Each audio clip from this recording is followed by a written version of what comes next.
Hi, I'm Father Jeff, Campus Chaplain and Minister at St. Thomas Mission Anglican Church at the University of British Columbia in Vancouver, Canada. And this is Answers with Father Jeff. The question today is, how do I stay strong in faith at college? The Barna Group, that does all kinds of research on Christian issues, says that about 70% of new students entering college will lose their faith by the time they leave.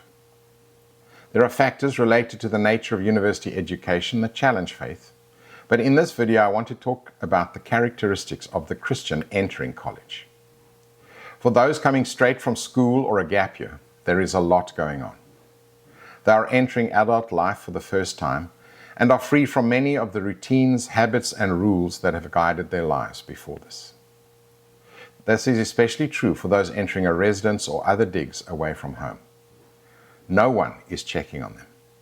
Apart from their set class times, assuming that they attend class, students can do what they want when they want. Some activities are healthy and fun, and others, of course, are less so. It can be overwhelming, and so many students just go with the flow, doing whatever is happening in the moment. A certain amount of freedom and fun is part of the college experience, but to remain strong in faith requires some discipline and some choices. There will be many enticements and distractions as other students indulge themselves without restraint. Following them is a path to disaster. I had a student come to see me after he'd received a notice from the university that his grades were not up to the minimum standard and that he would not be allowed to re-register for the following term unless they improved to the required levels. Since he was halfway through his second term, he had to make up for the poor grades he had already received. It was a big ask. His story is not uncommon. He was away from home, got involved with a crowd that introduced him to partying and weed, and he met a girl he really liked. His studies moved to the back of his priorities. He got into patterns and habits of hanging out and smoking pot and partying with his new friends. But things did not go well with the girl.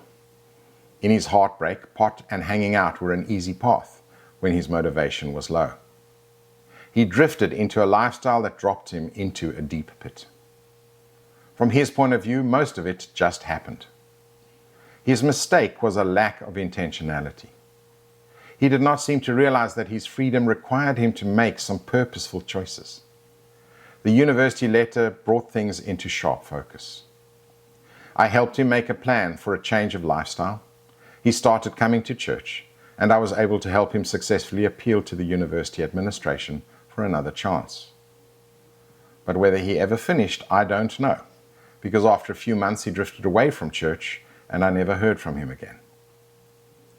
This kind of drift happens regularly to almost all students. If you want to stay strong in faith at university, just as with the rest of your life, you must make decisions about how you will spend your time and energy. Choosing what you say yes to and what you say no to really matters. Sometimes the decision is easy. Should I go on a pub crawl and get wasted or finish my assignment that's due tomorrow? It's a matter of right and wrong. And making the right choice may be tough from a temptation point of view, but at least the right answer is obvious. But sometimes it's not so simple. Should I go to church and work afterwards or skip church to finish my assignment that's due tomorrow? If you make really good choices, you will have made a number of decisions in the days prior, so that the assignment is done and you can freely go to church without it weighing on your mind. But otherwise, you have to decide. A key factor in your decision is to reflect on the pattern of your life over the previous few weeks. If this dilemma is becoming a recurring problem and you're skipping church on a regular basis, make some choices to fix it. If on this occasion circumstances may have conspired against you, maybe you were sick, but you regularly attend church and are growing in your walk with the Lord, then you may decide to skip church this one time, and you'll be really sad about it. Be intentional, be wise. One thing I can assure you, Satan will constantly entice you away from good decisions so that you're distracted and pressurized to neglect your walk with God. This will be true for the whole of your life. So start building the patterns of good decision-making in these early days of adult freedom. Here's a story I often tell. A father is standing at the window on a Sunday morning, watching the storm that's raging outside. His young son comes up to him and asks, "Dad, have you decided whether we're going to go to church today?" His dad smiles at him and says, "Son, I made that decision a long time ago. If you are going to decide each week whether to go to church or Bible study, it's going to be an erratic and hard road." People don't decide each day whether they're going to get up and go to work. They just do it.